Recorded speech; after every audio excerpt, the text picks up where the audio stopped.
Hello friends, ఈరోజు వీడియోలో అయితే మనం ప్రిన్సెస్ కట్ బ్లౌజ్ కటింగ్ అయితే చూద్దామండి. దానికోసం అయితే ఇక్కడ 1 మీటర్ లైనింగ్ క్లాత్ అయితే తీసుకున్నానండి. ఈ బ్లౌజ్ వచ్చేసి మనకి ఫ్రంట్ ఓపెన్ వస్తుందండి. ఫ్రంట్ ఓపెన్ వచ్చినప్పుడు ఈ ఓపెన్స్ వచ్చేసి మనం నార్మల్ బ్లౌజ్కి వేస్తాం కదా, అలాగే వేసుకోవాలి. లేదు అనుకుంటే మీరు బ్యాక్ ఓపెన్ అనుకోండి, అప్పుడు ఆ ఓపెన్స్ వచ్చేసి మన వైపుకు ఉండేలాగా వేసుకోవాలి.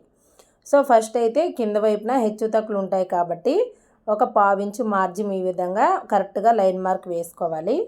ఎక్స్ట్రా పీస్ అంతా కట్ చేసుకున్నాక మళ్ళీ 1/2 ఇంచు ఖర్చు కోసం విడిచిపెట్టుకోవాలి. తర్వాత వచ్చేసి ఇక్కడ బ్లౌజ్ పొడవు అయితే మార్కింగ్ వేసుకోవాలండి. బ్లౌజ్ పొడవు వచ్చేసి 13.5 ఇంచులు, 1/2 ఇంచు కలిపేసుకొని 14 ఇంచుల దగ్గరికి ఇలా బ్లౌజు పొడవునైతే మార్కింగ్ వేసుకోవాలి. ఓకేనా. తర్వాత వచ్చేసి మనకి ఇక్కడ బ్లౌజ్ ఒక నడుం లూజ్ ఎంత వచ్చిందని ఇలా చూసుకోవాలి. ఇది బ్యాక్ ఓపెన్ అండి, చెప్పాను కదా, నేనైతే ఫ్రంట్ ఓపెన్ పెట్టమని చెప్పారు. ఫ్రంట్ ఓపెన్ అయితే మనము కట్ చేయాలి. ఇప్పుడు ఇక్కడ చూడండి, మొత్తం కూడా ఇలా నడుముని ఇలా చెక్ చేసేసుకోండి. కాజా పట్టిని వదిలేసి ఉక్స్ పట్టి వరకు ఇలా చెక్ చేసుకుంటే మనకి 24 ఇంచీలు నడుము లూజ్ వచ్చిందనమాట. ఈ 24 ఇంచీలని సగం చేసుకుంటే మనకి ఎంత వస్తుంది? 12 ఇంచీలు. మళ్ళీ 12 ఇంచీలని సగానికి ఇలా ఫోల్డింగ్ చేసుకుంటే 6 ఇంచులు వస్తుంది. అంటే మనకి ఇక్కడ నడుము లూజ్లో 4వ భాగం 6 ఇంచులు వచ్చింది కదా, అక్కడికి ఒక మార్కింగ్ వేసేసి వెనకాల డాట్స్ కోసం 1 ఇంచు, 2 ఇంచులు ఖర్చుల కోసం. తర్వాత ఇది ఏ సైజ్ బ్లౌజ్ అండి?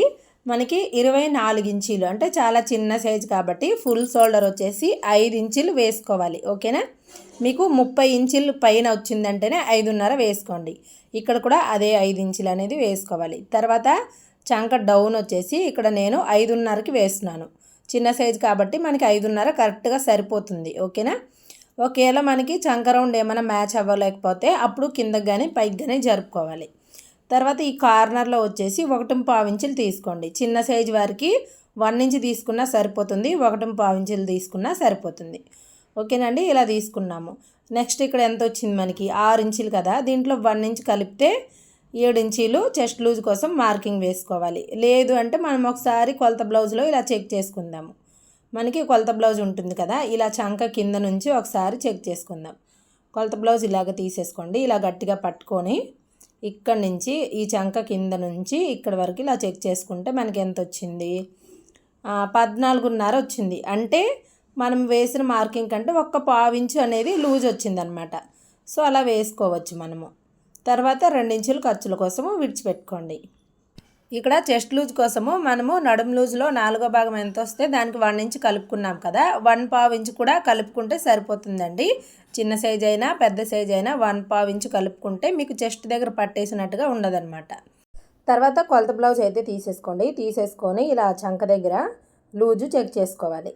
షోల్డర్ దగ్గర నుంచి ఇలా సైడ్ కుట్టు వేస్తాం కదా, అక్కడ వరకు చెక్ చేస్తే నాకైతే 7 ఇంచులు వచ్చిందండి. ఇక్కడ 1/2 ఇంచు వదిలేసి ఈ లైన్ వేసాం కదా, దాని పక్కన 1/4 ఇంచు మార్కింగ్ వేసుకొని ఇలా చెక్ చేసుకోవాలి కొలత బ్లౌజ్లోంచి చెక్ చేసినప్పుడు. సో చూడండి, కరెక్ట్గా 7 ఇంచులు మనం వేసిన మార్కింగ్ దగ్గరకే వచ్చిందనమాట. సో ఇలా మనకు కరెక్ట్గా సరిపోవాలి. ఇక్కడ చంక దగ్గర మనకి కరెక్ట్గా సరిపోతేనే మనకి ఫిట్టింగ్ బాగా వస్తుందన్నమాట. తర్వాత ఇక్కడ నెక్ వెడల్పు కోసము 2 ఇంచులు తీసుకోవాలి. మనకి వెనకాల ఇక్కడ వెనకాల హుక్స్ కదా, ఈ వెనకాల ఈ హుక్స్ పట్టి ఎంత పొడవు ఉందో చూసుకోవాలి. ఎంత పొడవు అయితే ఉంటుందో దానికి ఒక 1/4 ఇంచు కలిపేసుకొని ఇలా మార్కింగ్ వేసుకోవాలి. ఓకేనా. తర్వాత ఇక్కడ డీప్ వచ్చేసి ఇక్కడ 2 ఇంచులు వేసాం కదా పైన, కింద వచ్చేసి 2.5 ఇంచులు వేసుకోవాలి. అంటే ఒక 1/2 ఇంచు మనము ఎక్కువగా తీసుకోవాలి, ఒక 1/5 ఇంచు ఎక్కువ తీసుకోవాలన్నమాట. అప్పుడే మనకి వెనకాలకి రౌండ్ అనేది చాలా చక్కగా కనిపిస్తూ ఉంటుందన్నమాట. షోల్డర్ జారకూడదు అంటే ఇక్కడ లైట్గా ఒక 1/4 ఇంచు పీస్ అనేది ఇలా క్రాస్ తీసుకోవాలండి.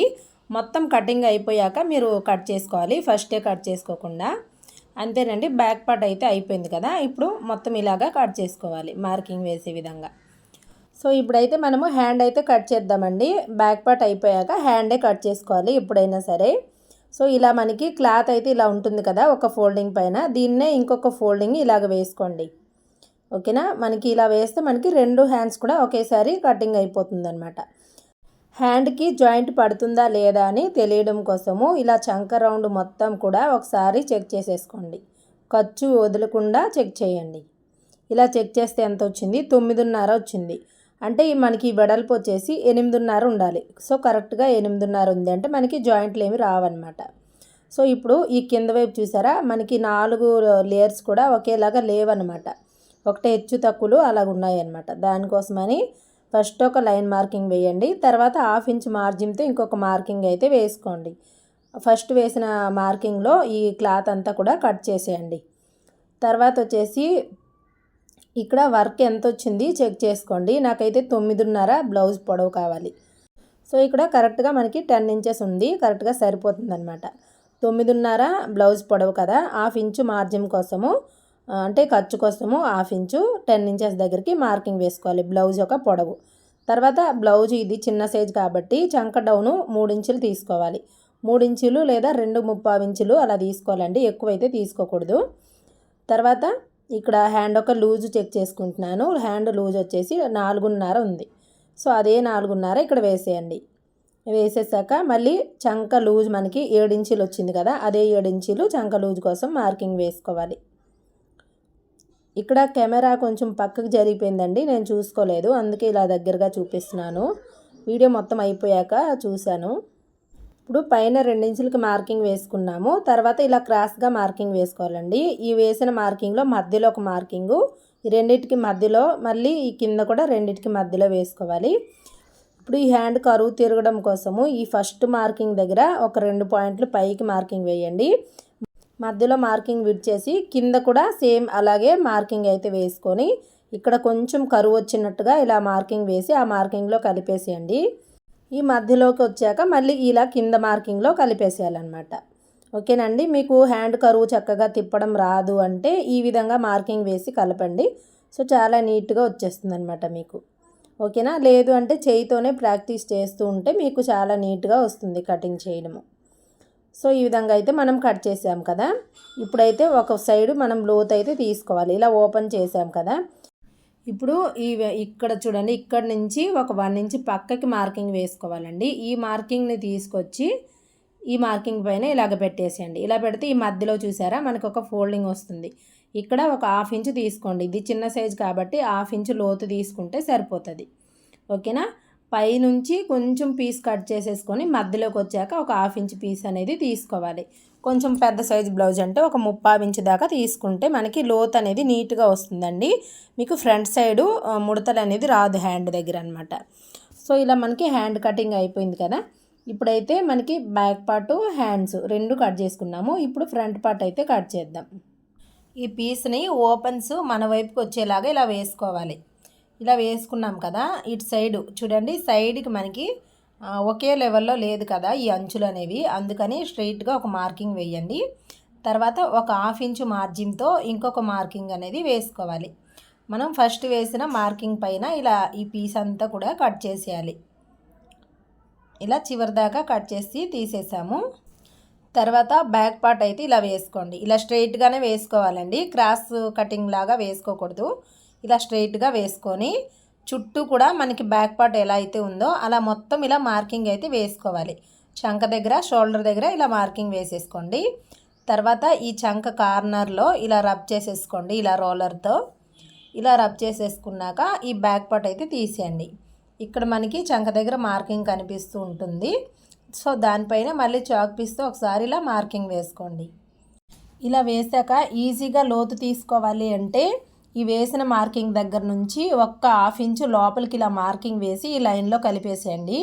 ఇలా కలిపేసాక మళ్ళీ నార్మల్గా ఇక్కడి నుంచి 1/4 ఇంచ్ తీసేసుకోండి. ఇలాగా తీసేసుకొని మళ్ళీ మీరు రౌండింగ్ అనేది ఇలా ఇచ్చుకోవాలి. ఇక్కడ చంక దగ్గర రౌండ్ ఇలా ఇచ్చుకున్నారంటే నీట్గా లోతు అనేది వచ్చేస్తుంది మీకు.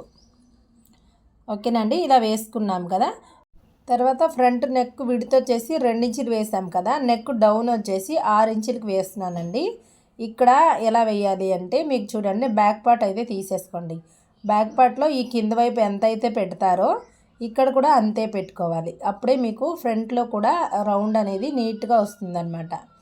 ఓకేనా. మీకు తెలియలేదు ఎలా పెట్టాలి అనుకుంటే ఒకసారి ఇలా చెక్ చేసేసుకొని పెట్టుకోండి, చాలా నీట్గా వస్తుంది. తర్వాత ఇలా రౌండ్ షేప్ అయితే ఇచ్చేసుకోండి. ఇలా ఇచ్చేసాక మళ్ళీ ఒకసారి మీరు కొలత కోసం బ్లౌజ్ ఇచ్చి ఉంటారు కదా, ఈ రౌండ్ అనేది కరెక్ట్గా సరిపోయిందా లేదా ఒకసారి చెక్ చేసేసుకోండి. ఇక్కడ నేను ఇలా చెక్ చేసుకుంటున్నాను. ఇలా ఫోల్డింగ్ వేసేసి పైన 1/2 ఇంచు ఖర్చు కోసం అంటే షోల్డర్ ఖర్చు కోసం విడిచిపెట్టేసి ఈ రౌండింగ్ మొత్తం ఇలా చెక్ చేసుకుంటే నాకు కరెక్ట్గా వచ్చింది. కొంచెం డీప్ కావాలి అనుకొని చెప్పారు కాబట్టి కస్టమర్ 1/4 ఇంచు మాత్రం కిందకి ఇలా మార్కింగ్ వేసుకుంటున్నాను. ఓకేనా, ఇలా వేసుకున్నాం కదా. ఇక్కడ కింద మార్కింగ్ దగ్గర నుంచి 1/4 ఇంచీలు ఇలాగా పైకి మార్కింగ్ అయితే వేసుకోవాలి, ఇక్కడ షేప్ రావడం కోసం అనమాట. తర్వాత మనకి చెస్ట్ పాయింట్ కోసము ఇక్కడ నుంచి చిన్న సైజు కాబట్టి 2/4 ఇంచులు వేసుకోవాలి. ఈ మధ్యలో డాట్స్ ఒక గ్యాప్ వచ్చేసి 2 ఇంచులే వేస్తున్నాను, చాలా చిన్న సైజు కాబట్టి ఇలా 2 ఇంచులు అయితే తీసుకుంటున్నాను కదా. ఈ రెండింటికి మధ్యలో ఒక మార్కింగ్ వేయాలి. ఇప్పుడు ఇక్కడ 1/4 ఇంచు వదిలేసి ఇలా చెక్ చేసుకోవాలి, మధ్యలో మార్కింగ్ వరకు ఇలా చెక్ చేసుకుంటే 3/4 ఇంచులు వచ్చిందండి. అదే 3/4 ఇంచులు మధ్యలో ఇలా మార్కింగ్ వేసుకోవాలి. తర్వాత పైనుంచి చెస్ట్ పాయింట్ కోసం ఇలా చెక్ చేసేసుకోవాలండి. చూడండి, ఇక్కడ పైనుంచి కిందకి నేనైతే 10 ఇంచులు వేసుకోవాలి. అంటే మీరు 10 ఇంచులు ఎలా వేస్తారంటే పైన ఖర్చు వదిలేసేయండి, వదిలేసి 10 ఇంచులు వేసుకోవాలి. నేను ఇందాక ఖర్చు విడిచిపెట్టకుండా వేసాను కాబట్టి పైకి వచ్చింది. ఖర్చు వదిలేసి 10 ఇంచులు వేసుకోండి, సరిపోతుంది. 10 ఇంచులు కానీ 9.5 కానీ ఈ సైజు వరకు సరిపోతుంది. తర్వాత ఈ మార్కింగ్ నుంచి ఈ మార్కింగ్ వరకు ఇలాగ క్రాస్గా మార్కింగ్ వేసుకోండి. ఇక్కడ కొంచెం ఇలా షేప్ వచ్చినట్టుగా ఇలా మార్కింగ్లో కలిపేసేయండి. ఓకేనా, ఇలా కలిపేశాక మళ్ళీ ఇలా కరువు స్కేల్ తీసేసుకొని ఈ చంక దగ్గర మధ్యలో వరకు ఇలాగ కలిపేసుకోండి. చూడండి, ఇలా కలుపుకున్నాం కదా. ఇప్పుడు ఇక్కడ నుంచి ఈ మధ్యలో పాయింట్ నుంచి ఒక 3 ఇంచులకి ఇలా మార్కింగ్ వేసి ఇక్కడ నుంచి కొంచెం ఒక 1/2 ఇంచు ఇలా కరువు తీయాలండి. ఓకేనా, ఇలా కరువు తీసుకుంటేనే మీకు ఫిట్టింగ్ బాగా వస్తుందన్నమాట. తర్వాత ఇలా షేప్ అయితే ఇచ్చేసుకోండి. ఈ చివర ఒక 1/2 ఇంచు పైకి మార్కింగ్ ఇలా వేసుకోండి. ఓకేనా, ఇప్పుడు మొత్తం అయిపోయింది. ఇక్కడ మనము ఎంత క్లాత్ తీసుకోవాలి అనేది ఇప్పుడు చూద్దాము. బ్యాక్ పార్ట్ తీసేసుకొని ఈ మొత్తము ఈ వెడల్పు ఎంత వచ్చింది చెక్ చేస్తే మనకి 9.5 వచ్చింది. బ్యాక్ పార్ట్ ఒక వెడల్పు 9.5 వచ్చింది కదా.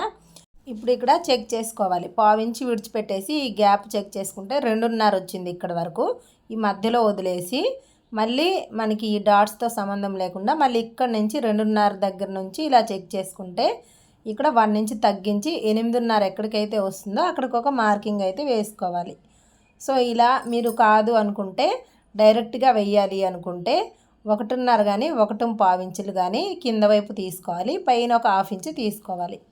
ఓకేనండి, సో ఈ విధంగా తీసేసుకోవాలండి. తర్వాత వచ్చేసి మొత్తం ఈ విధంగా రోలర్ ఉంటుందనుకోండి మీ దగ్గర, ఇలా రబ్ చేసేసుకోండి. ఇలా రబ్ చేయడం వల్ల ఏంటంటే మనకి రెండో వైపు కూడా ఈ మార్కింగ్స్ అనేవి నీట్గా పడిపోతాయి అన్నమాట. రెండో వైపు కూడా మనం మళ్ళీ చాక్ పీస్తో మార్కింగ్ వేసుకున్నామంటే కుట్టినప్పుడు చాలా ఈజీగా ఉంటుందండి. మీకు స్టిచ్చింగ్ వీడియో కూడా పెడతాను నేను, చూడండి ఎంత నీట్గా వస్తుందో.